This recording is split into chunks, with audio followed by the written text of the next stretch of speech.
தென்கட்சி கோ. சாமிநாதன் ஐயா அவர்களின் இன்று ஒரு தகவல். நகைச்சுவை கதைகள். ஒரு உண்மையை நாம புரிஞ்சுக்கணும். அதாவது அடிக்கிறதுக்கு நமக்கு துணிச்சல் தேவையில்லை, அடிக்காம இருக்கிறதுக்கு தான் துணிச்சல் தேவை. அடிச்சா திருப்பி அடிக்கிறவன் மன உறுதி உள்ளவன் இல்லை, அடிச்சா திருப்பி அடிக்காம இருக்கிறான் பாருங்க, அவன் தான் மன உறுதி உள்ளவன். ஒருத்தன் தலை தெறிக்க வேகமா ஓடிக்கிட்டு இருந்தானா, எங்கடா ஓடுற அப்படின்னா எதுக்க வந்தவன், ஒரு சண்டையை நிறுத்தத்தான் இப்படி ஓடுறேன் அப்படின்ட்டுருக்கான்.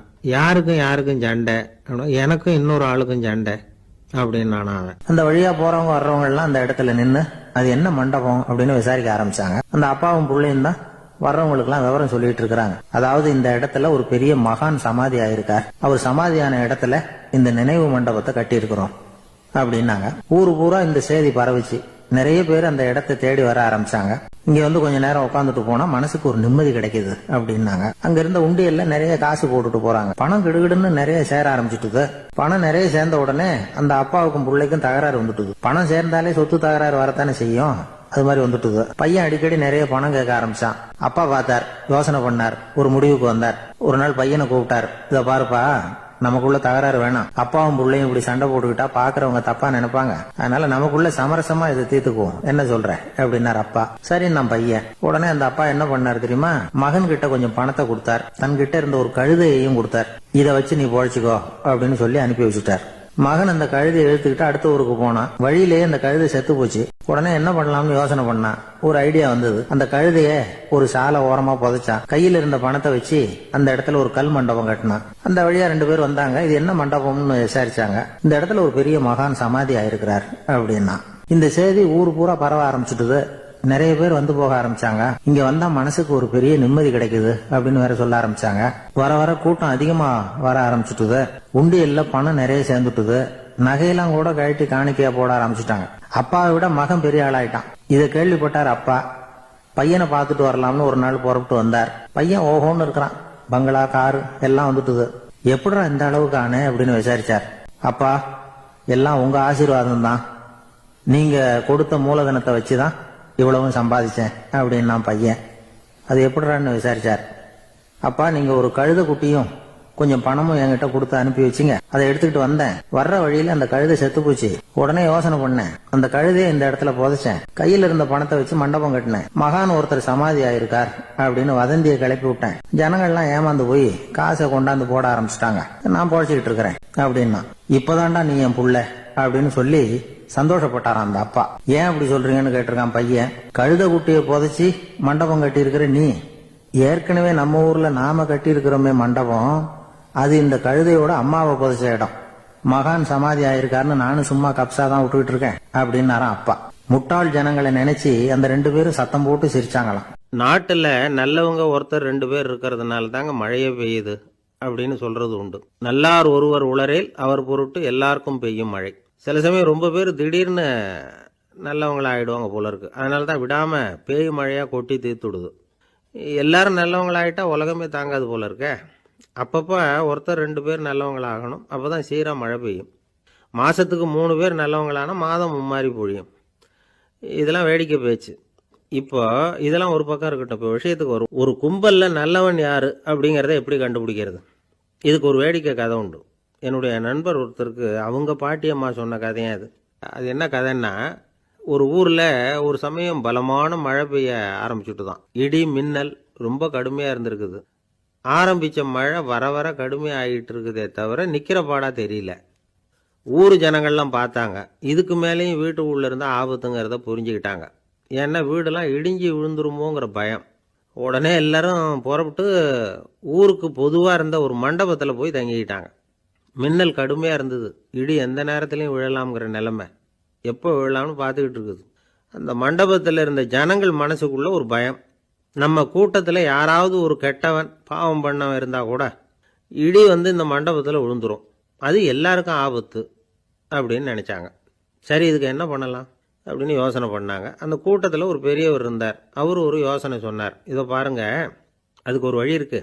அதோ எதிர்த்தாப்புல கொஞ்சம் தூரத்தில் ஒரு உயரமா மரம் ஒன்று இருக்கு பாருங்க. பொதுவாக இடி வந்து சுலபமாக விழறது அது மாதிரி உயரமான மரத்தில் தான். நம்ம கூட்டத்தில் இருக்கிறவங்க எல்லாரும் ஒவ்வொருத்தராக போய் அந்த மரத்தை தொட்டு விட்டு திரும்பி வந்துடணும். நம்மள பாவம் பண்ணவன் யாரோ அவன் அந்த மரத்தை தொடுற சமயத்தில் இடி விழுந்துரும், அவன் மட்டும் போயிடுவான், மண்டபத்தில் இருக்கிற நாமெல்லாம் பொழைச்சிக்கலாம் அப்படின்னு ஐடியா கொடுத்தார் அந்த பெரியவர். இது நல்ல யோசனையாக பட்டது. எல்லாரும் ஒத்துக்கிட்டாங்க. ஒவ்வொருத்தராக போய் அந்த மரத்தை தொட்டு விட்டு திரும்பி வந்தாங்க. இடி எதுவும் விழலை. இன்னமும் பாவம் பண்ண ஆசாமி அதை போய் தொடலை போல இருக்கு அப்படின்னு நினச்சிக்கிட்டாங்க. ஒவ்வொருத்தராக போகிறாங்க, எல்லாரும் போய் தொட்டு விட்டு வந்தாச்சு. இன்னும் ஒரே ஒரு ஆசாமி தான் பாக்கி. கடைசியாக இருந்த அந்த ஆள் பயந்துட்டான். இது வரைக்கும் இடி விழலைன்னா இப்போ என்ன அர்த்தம்? இப்போ நாம தான் பாக்கி, நாம தான் தப்பு பண்ண ஆள் போல இருக்கு அப்படின்னு நினச்சிட்டான். அதனால் துணிச்சலாக போய் தொடுறதுக்கு பயந்தான், தயங்கிக்கிட்டே இருந்தான். இருந்தாலும் மற்றவங்கள்லாம் சும்மா இருப்பாங்களா? கட்டாயப்படுத்தி கழுத்தை பிடிச்சி தள்ளாத குறையா அவனை தள்ளி விட்டாங்க, போய் தொட்டுட்டு வாடான்னு. அவன் நடுங்கிட்டே போய் அந்த மரத்தை தொட்டான். அதே வினாடி ஒரு பயங்கரமான மின்னல் இடி விழுந்துட்டுது.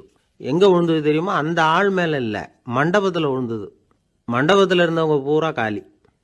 அந்த ஒரு ஆள் மட்டும் புழைச்சிக்கிட்டான். இந்த ஒரு ஆளை காப்பாற்றுறதுக்காக தான் இடி மண்டபத்தில் விழாமல் இருந்திருக்குது. இதுதான் கதை. அதனால் நல்லவங்க எப்படியும் தப்பிச்சுக்குவாங்க அப்படிங்கிறது ஒரு நீதி. ஒருத்தன் அப்படி தான் தெருவில் நடந்து போய்கிட்டு இருந்தான், ரொம்ப நல்லவன். எதிரில் ஒருத்தன் சைக்கிளில் வந்துக்கிட்டு இருந்தான். அதில் மோதி இவன் கீழே விழுந்துட்டான். சைக்கிள்காரன் உடனே இறங்கி இவனை தூக்கி விட்டான். இவன் எழுந்திரிச்சு அவனை முறைச்சி பார்த்தான். அப்படி பார்க்காதீங்க சார், நீங்கள் ரொம்ப புண்ணியம் பண்ணியிருக்கீங்க, அதுதான் இப்போ சைக்கிளில் மோதிக்கிட்டீங்க அப்படின்றான்.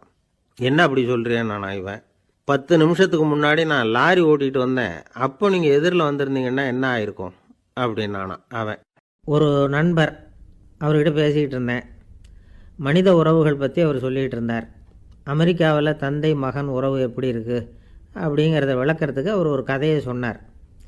ஒரு அப்பா பகல் பூராவும் அலுவலகத்தில் வேலை, ஓடி ஆடி உழைச்சிக்கிட்டு களைச்சி போய் ராத்திரி 10 மணிக்கு மேலே வீடு திரும்பினான். வீட்டு வாசலில் அவரோட மகன் காத்துக்கிட்டு இருக்கிறான், இன்னமும் தூங்கலை. அப்பா வாசல்லையே தடுத்து நிறுத்தி, அப்பா உனக்கு சம்பளம் எவ்வளவு அப்படின்னு கேட்குறான். ஏற்கனவே ஆஃபீஸு பிரச்சனைகளால் அலுத்து போய் திரும்புகிற அப்பாவுக்கு கோவம் வந்துடுது. என்னடா இப்படிலாம் கேளுன்னு உங்கள் அம்மா உனக்கு சொல்லி கொடுத்தாளா அப்படின்னு சொல்லிவிட்டு உள்ளே போய் சட்டையை கட்டி மாட்டிவிட்டு குளிச்சுவிட்டு மறுபடியும் வெளியில் உடையை மாற்றுகிற சமயம் அப்போ மறுபடியும் மகன் உள்ளே நிற்கிறான் அவர் முன்னாடியே. அப்பா உனக்கு எவ்வளவு சம்பளங்கிறான் மறுபடியும். அப்பாவுக்கு எரிச்சல் அதிகமாகிட்டுது. மணிக்கு $20 போதுமா அப்படின்னார். அப்படின்னா எனக்கு ஒரு $10 தர முடியுமான்னா மகன். இதுக்கு தான் என் சம்பளம் எவ்வளவுன்னு கேட்டியா? 2ஆம் வகுப்பு படிக்கிற உனக்கு எதுக்குடா $10 அப்படின்னு கத்திவிட்டு தொலைக்காட்சி பெட்டியின் முன்னாடி போய் உட்காந்துக்கிட்டு ஏதோ நிகழ்ச்சியை பார்க்க ஆரம்பிச்சிட்டார். கொஞ்ச நேரம் கழித்து மறுபடியும் மகன் நிற்கிறான். அப்பா ப்ளீஸ் எனக்கு ஒரு $10 கொடுக்க முடியுமா? மகனுடைய கண்களில் கண்ணீர். என்னடா அவன் கண்ணீரை காட்டி காரியம் சாதிக்கலாம்னு பார்க்குறியா? ஒரு காசு கூட கொடுக்க மாட்டான் போ அப்படின்னு விரட்டி விட்டான். மகன் கண்ணீரை தொடச்சிக்கிட்டே கண்ணை தொடச்சிக்கிட்டு பேசாமல் போய் படுத்துக்கிட்டானான். கொஞ்ச நேரம் ஆச்சு. அப்பாவோட கோபம் கொஞ்சம் கொஞ்சமாக குறைஞ்சிது. பிள்ளைகிட்ட கோபமாக கத்துனது தப்பு தாங்கிறது புரிஞ்சுது அவனுக்கு. எழுந்திரிச்சு போனான், படுக்கை இறக்கி போனான். மகனை பார்த்தான். அவன் தலையணையை கட்டி பிடிச்சிக்கிட்டு அழுதுகிட்டு இருக்கிறான். அவனை மெல்ல நெருங்கி அவங்ககிட்ட எதமாக பேசுகிறதுக்கு ஆரம்பித்தானான். எதுக்குடா உனக்கு $10 பள்ளிக்கூடத்தில் கேட்டாங்களா அப்படின்னு கேட்டானான். மகன் சொல்லியிருக்கான், இல்லை டாடி, உனக்கு 1 மணி நேரம் சம்பளம் $20ன்னு சொன்னேன். நீ ஏற்கனவே எனக்கு கொடுத்த பாக்கெட் மணி $10 என்கிட்ட இருக்குது. இப்போ நீ இன்னொரு $10 கொடுத்தீங்கன்னா அதையும் சேர்த்து $20 ஆகிடும். அந்த $20 நான் உனக்கு கொடுத்துருவேன். அப்படி கொடுத்தா நீ என் கூட 1 மணி நேரம் செலவழிப்ப இல்லையா? அதுக்காக தான் $10 கேட்டேன் அப்படின்னு சொன்னானான். அந்த அப்பா கண்ணு கலங்கி போச்சான். ஆதரவோடு தன்னுடைய மகனை கட்டி பிடிச்சி அழ ஆரம்பிச்சிட்டாராம். இதுதான் நண்பர் சொன்ன கதை. அமெரிக்கா மட்டும் இல்லை, உலகம் பூராவும் இன்றைக்கி மனித உறவுகள் இப்படி தான் மாறிக்கிட்டு இருக்கு. பெரியவர்கள் அறிவுரை என்ன தெரியுமா? உங்கள் குழந்தைகளிடமிருந்து குழந்தை பருவத்தை பிரித்து விடாதீர்கள் அப்படிங்கிறது தான். அதாவது இன்றைய குழந்தைகள் தங்கள் பிருந்தாவனத்தை இழந்து விடுகிறார்கள் அப்படிங்கிறது அவங்களுடைய கருத்து. இந்த நிலைக்கு நாம் காரணமாக இருந்துடக்கூடாது. குழந்தைகளோட விளையாடுவோம், குடும்பத்தோடு உறவாடுவோம் அப்படிங்கிறது தான் நம்முடைய நோக்கமாக இருக்கணும். லிவ் ஃபார் தி மூமெண்ட் அப்படிங்கிறாங்க நிபுணர்கள். ரொம்ப பேர் எப்படின்னா அடுத்தபடியாக நடக்க போகிற விஷயத்திலேயே கவனமாக இருப்பாங்க. அந்த நினைப்புலேயே இந்த நிமிஷத்தை பொறுமை இல்லாமல் கழிப்பாங்க. ஒருத்தர் இருக்கார், அவர் எப்படின்னா ஆஃபீஸ் முடியறதுக்குள்ளேயே சார் 5 மணிக்கெல்லாம் ரெடியாக இருங்க, நாம் அந்த ஹோட்டலில் போய் டிஃபன் சாப்பிட்ணும் அப்படின்னு 4 மணிலேருந்து சொல்லிகிட்டு இருப்பார். 4:55 பரபரப்பாக ஓடி வருவார். 2 பேரும் புறப்படுவோம், ஹோட்டலுக்கு போவோம், சாப்பிட்டுக்கிட்டு இருப்போம்.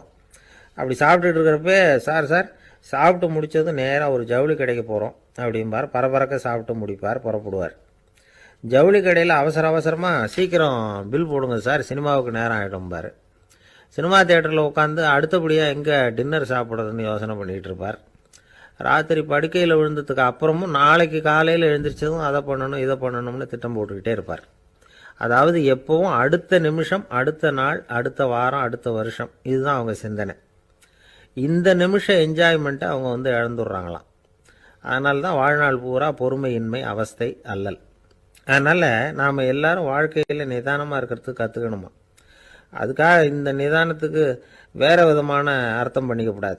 ஒருத்தர் அப்படித்தான் ஒரு தடவை அவருடைய குதிரை காணாமல் போயிட்டு தான். அதுக்காக அவர் கவலைப்படலை, நிம்மதியாக இருந்தார், சந்தோஷமாக இருந்தார்.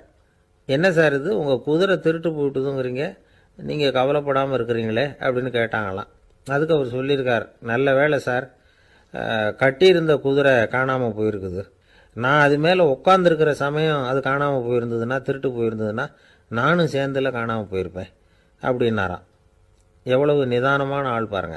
அப்படி அது இயற்கையை புரிஞ்சுக்கிட்டு வாழணுங்கிறது முக்கியம். குடும்பத்துல கணவனுடைய பங்கு என்ன, மனைவனுடைய பங்கு, குழந்தை குட்டிகள்லாம் சொல்லுவாங்க. அப்படி இருக்கணும். கணவன்கிறவனுக்கு நிறைய சகிப்புத்தன்மை தேவைப்படுது. மனித நேயம்ங்கிறத பத்தி சொல்லுவாங்க. மனித நேயம் ஏன்னா ஒரு கணவன் கணவனா இருக்கணும், மனைவி மனைவியா இருக்கணும். அது ஒண்ணுக்கு மேல இந்த கல்யாணம் பண்ணிக்கிறாங்கல்ல, அது ரொம்ப அவஸ்தை. ஒருவனுக்கு ஒருத்திங்கிறது நம்ம இதெல்லாம் சொல்றது. ஒன்றுக்கு மேற்பட்ட திருமணங்கள் சங்கடத்துல தான் கொண்டு விட்டும் நிறைய சொல்லுவாங்க. உலகத்திலேயே ஒரு பெரிய இது என்ன தெரியுங்களா, இயற்கை நிர்ணயம் பண்ணுது. இப்போ நம்ம சில பேருக்கு எனக்கு பொம்பளை புள்ள வேண்டாம், ஆம்பளை புள்ள வேண்டாம்னு சொல்லி இந்த ஸ்கேன் பண்ணி என்னென்னவோ பண்ணிட்டு இருக்கிறாங்கல்ல. ஆனா இயற்கை அந்த 50-50 ரேஷியோவை அது மெயின்டைன் பண்ணிட்டு இருக்கு. இந்த உலகத்துல ஒரு அதிசயமான உண்மை என்னன்னா, 116 ஆம்பளை புள்ள பிறந்தா 100 பொம்பளை புள்ள பிறகுதான். உலக அளவுல 116 ஆம்பளை புள்ள பிறந்தா 100 பொம்பளை புள்ள பிறகுது. இது எதுக்கு 16 அதிகமா பிறகுதுன்னா, அந்த வாலிப வயசு அடையறதுக்குள்ள 16 செத்து போகுது. 16 அங்கங்க ஓடுறது, கொஞ்சம் முரட்டுத்தனமா போறதுனால செத்து போகுது. அந்த 50-50 இந்த ஒருத்தருக்கு ஒருத்தங்கிற ரேஷியோவை இயற்கை மெயின்டைன் பண்ணிட்டு இருக்கு. அது ஒரு பெரிய அதிசயம். அதை விட பெரிய அதிசயம் என்னன்னா, இந்த உலக யுத்தம் நடந்தது இல்ல, முதல் உலக யுத்தம், 2வது யுத்தம், அப்ப பாத்துருக்குறாங்க, கணக்கு எடுத்திருக்கிறாங்க. அந்த யுத்தம் முடிஞ்ச பிறகு 116 ஆம்பளை பிள்ளைக்கு பதிலாக 160, 170 பிறக்க ஆரம்பிச்சுதான். 100 பெண் குழந்தைக்கு 170, 180 ஆண் குழந்தை. இது எதுக்குன்னா, அந்த போர்ல செத்து போகுதுல ஆம்பளை பிள்ளைகள், அதை ஈடுகட்டுறதுக்காக அதிகமா பிறக்க ஆரம்பிச்சிருக்கு. அந்த அளவுக்கு இயற்கை ஒரு பெரிய ரேஷியோவை மெயின்டைன் பண்ணுது. அதாவது ஒருவனுக்கு ஒருத்திங்கிறத அது சொல்லிட்டு இருக்கு. புறாவெல்லாம் வளர்த்தீங்கன்னா, நான் கூட புறா வளர்த்துருக்கிறேன் ஊர்ல. புறா வளர்த்தீங்கன்னா ஒரு தடவைக்கு 2 முட்டை தான் விடும் ஒரு வீட்டுக்கு. அந்த 2 முட்டையும் குஞ்சு பறிச்சுன்னா அதுல ஒண்ணு ஆணா இருக்கும், ஒண்ணு பொண்ணா இருக்கும். அது எந்த முட்டை ஆண் எந்த முட்டை பெண்ணுங்கிறத இயற்கை நிர்ணயம் பண்ணுது. அதை நம்ம மாற்றவே முடியாது. ரெண்டையும் அந்த பெண்ணாவோ 2 ஆணாவோ மாற்ற முடியாது. நம்ம உள்ளே ஒருத்தர் இருக்கா நமக்குள்ள. இப்போ நமக்கெல்லாம் யாருன்னா ஒவ்வொருத்தரும் 3 பேர். இப்போ என்னை பற்றி நான் என்ன நினைக்கிறேன்னா அது ஒருத்தன், என்னை பற்றி நீங்கள் என்ன நினைக்கிறீங்களோ அது ஒரு மனுஷன். நம்ம 2 பேருக்கும் தெரியாத எனக்குள்ள ஒருத்தன் இருக்கான், அவன் 3வது மனுஷன். அந்த 3வது மனுஷனை அடையாளம் கண்டுபிடிக்கிற முயற்சி தான் இந்த அகத்தாய்வு, இந்த பயிற்சிகள்லாம். 3வது மனுஷனை நீ கண்டுபிடிச்சி வெளியில் கொண்டு வா, கண்டுபிடிச்சா உலகம் சமாதானம் வந்துடும். அது என்ன 3வது மனுஷன்னா, இது ரொம்ப தியரிட்டிக்கலாக இருக்கிறது மாதிரி இருக்கும். 3 மனுஷன் எப்படி இருக்கான் அப்படின்னு ப்ராக்டிக்கலாக பார்க்கலாம். அதை நான் என்னுடைய அனுபவத்திலே பார்த்துருக்கேன். நான் மயிலாப்பூரில் கொஞ்ச நாள் குடியிருந்தேன், வானொலி நிலையத்துக்கு பக்கத்தில். அப்போ ஒரு 2 வீடு தள்ளி ஒரு பாட்டி அம்மாவுக்கு உடம்பு சரியில்லை, ரொம்ப சீரியஸ், ரொம்ப வயசான பாட்டி, உடம்பு சரியில்லை ரொம்ப. அந்த பேரன்லாம் ஓடி பாட்டிக்கு உடம்பு சரியில்லை, ஆஸ்பத்திரிக்கு அழைச்சிட்டு போகணும்னு ஓடி வந்தான். உடனே நான் ராத்திரி 12 மணி இருக்கும், ஓடி போய் அந்த பாட்டி ஒரு பக்கத்தில் ஒரு ஆட்டோ ரிக்ஷா ஸ்டாண்ட் இருந்தது, அதில் போய் ஒரு பையன் தூங்கிட்டு இருந்தான், எல்லாம் தூங்கிட்டானோ, ஒரு பையன் தூங்கிட்டு இருந்தான். ஆட்டோ டிரைவர், எழுந்திருப்பா, பாட்டியை ஆஸ்பத்திரிக்கு கொண்டு போகணுன்னு. இப்போலாம் வர முடியாது சார், காலையில் பார்த்துக்கலாம் அப்படின்னா. பாட்டியப்பா, பாட்டிக்கு உடம்பு சரியில்லடா, சீரியஸாக இருக்குன்னா, பாட்டிக்கெல்லாம் போய் ஏன் சார் கவலைப்படுறீங்க அப்படின்னா. ஒரு பொடியன் சின்ன, அப்படிலாம் இல்லை, உனக்கு எவ்வளவு பணம் வேணுமோ தரோம், நீ வாடான்னதும், சரி 250 ரூபா கொடுத்தா வரேன் அப்படின்னா. நீ எவ்வளோ வேணாலும் வாங்கிக்க வாடான்னு சொல்லி ஆட்டோவை கூப்பிட்டு வந்தோம். அந்த இடத்துக்கு 30 ரூபா தான் இப்போ பணம் கொடுக்கறது வழக்கம். அந்த இடத்துலேருந்து ராயப்பேட்டை ஆஸ்பத்திரிக்கு 30 ரூபா. இவன் 250 ரூபா கேட்டான். சரி வாடான்னு சொல்லி கூப்பிட்டு பாட்டி வீட்டுக்கு முன்னாடி நிறுத்தி, அவனும் உள்ள ஓடி பாட்டியை தூக்கும்போது அவனும் கை கொடுக்குறான். கையை கொடுத்து தூக்கிட்டு வரான். தூக்கிட்டு பாட்டியை உட்கார வச்சு நாங்கள்லாம் போகிறோம். போய் ராயப்பேட்டை ஆஸ்பத்திரியில் கொண்டு போய் இறக்குனதும் அவனும் மறுபடியும் தூக்கிட்டு வரான். பாட்டியை தூக்கிட்டு வந்து டாக்டர்கிட்ட ஒப்படைச்சிட்டு மறுபடியும் வெளியில் வந்தான். டாக்டர்கிட்ட ஒப்படைச்சிட்டோம் இந்த பாட்டியை. அப்புறம் வெளியில் வந்து இவன்கிட்ட இந்தா நீ கேட்டால் 250 ரூபா இந்தடா அப்படின்னு கொடுத்தோம். அப்போ அந்த பொடி சின்ன பையன், விவரம் இல்லாத பையன், அவன் சொல்கிறான், எனக்கு பணம் வேணாம் சார், பாட்டிக்கு இதை நான் செஞ்ச உதவியாக இருக்கட்டும் அப்படின்ட்டான். சொல்லிவிட்டு ஆட்டோ எடுத்துகிட்டு போயிட்டான். அப்போ என்னன்னா இதில் வந்து ஒரு இளைஞன் இந்த நேரத்தில் இரக்கம் இல்லாமல் 250 ரூபா கேட்குறானே, 250 ரூபா கேட்டான் பாருங்க, அவன் தான் முதல் மனுஷன். இந்த வயசுல இப்படி இரக்கம் இல்லாம இருக்கானேன்னு நான் நினைச்சேன் பாருங்க, அவன் தான் 2வது மனுஷன்.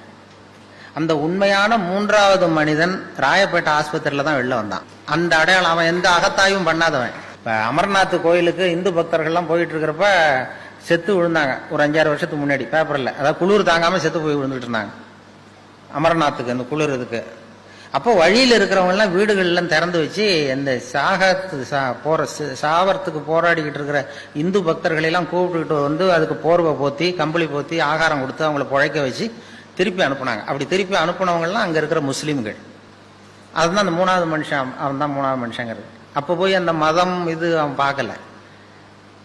அது மாதிரி அந்த 3வது மனிதன் அரசியல்வாதிகளுக்குள்ளேயும் இருக்கிறான், எல்லாருக்கிட்டையும் இருப்பாங்க. இன்று ஒரு தகவல் நகைச்சுவை கதைகளை கேட்டு ரசித்தமைக்கு நன்றி.